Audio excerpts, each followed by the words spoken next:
ঈদ পরবর্তী সময়ে আমরা একদিনের সফরে নদী ভ্রমণে গিয়েছিলাম।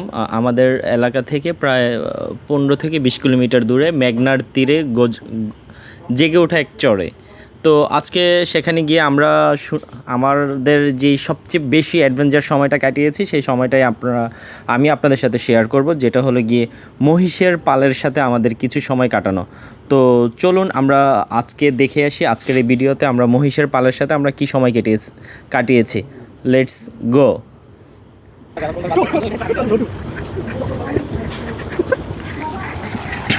আপনারা দেখতে পাচ্ছেন এই হলো মহিষের অবস্থা।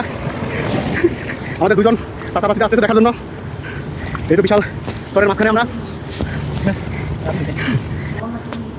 মেঘনা নদীর তীরে কোল ঘেঁষে জেগে উঠেছে এক চর। সেই চরে আজকে আমরা যাচ্ছি মহিষের পালের কাছে। আজকের সেই মহিষের পালের সাথে আমাদের কাটানো সারা দিনের বর্ণনা আপনাদের সাথে শেয়ার করছি। এই যে আপনারা কিছুক্ষণ পরে আমরা যে চরে আসছি, এই চরে আসলে অসংখ্য মহিষ। এই মহিষগুলো এখানে চষে বেড়ায় এবং এখানে এই মহিষগুলো পালার জন্য একজন মানুষ থাকে, একজন কিংবা দুজন।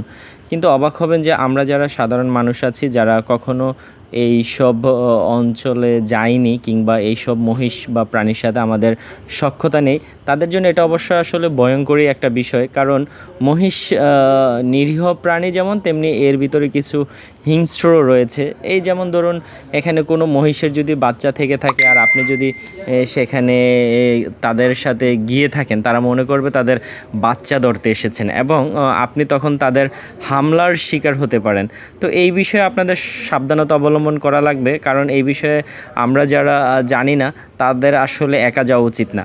আমাদের সাথে যিনি ছিল উনি এই বিষয়ে যথেষ্ট জানাশোনা রয়েছে, যার জন্য আমরা সতর্কতা অবলম্বন করেই চলেছি। আমরা আগে শিওর হয়েছি যে এখানে কোনো মা মহিষ নেই, যার জন্য আমরা অনেকটা নিরাপদ মনে করেছিলাম। মহিষগুলো বিশেষ করে যেই পাশে যেই নদী মানে মেঘনা নদী, ওখানে তারা অবস্থান করে এবং এই যে চরে আমরা আছি, এই চরটা আসলে জোয়ারের সময় একদম তলিয়ে যায়, আবার বাটা হলে পানিগুলো নেমে যায় এবং এখানে তারা তাদের যেই ঘাস বা চারণভূমি হিসেবে এই চরটাকে ব্যবহার করে এবং তারা এই চরের পাশাপাশি তারা দেখা যায় বাকি সময়টা নদীতে কাটায়।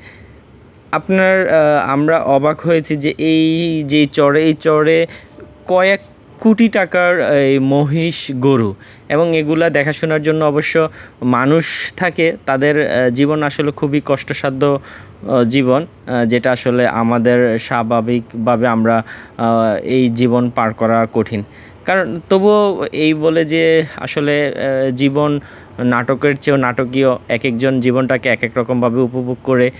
তবে আমাদের প্রত্যেকের উচিত এই সকল মানুষকে সম্মান করা, শ্রদ্ধা করা, কারণ তারা আসলে আমাদের অর্থনৈতিক অঙ্গনে যথেষ্ট ভূমিকা রাখে। যদিও এই সব বিষয়ে আমরা অনেকেই অজ্ঞ, অসচেতন।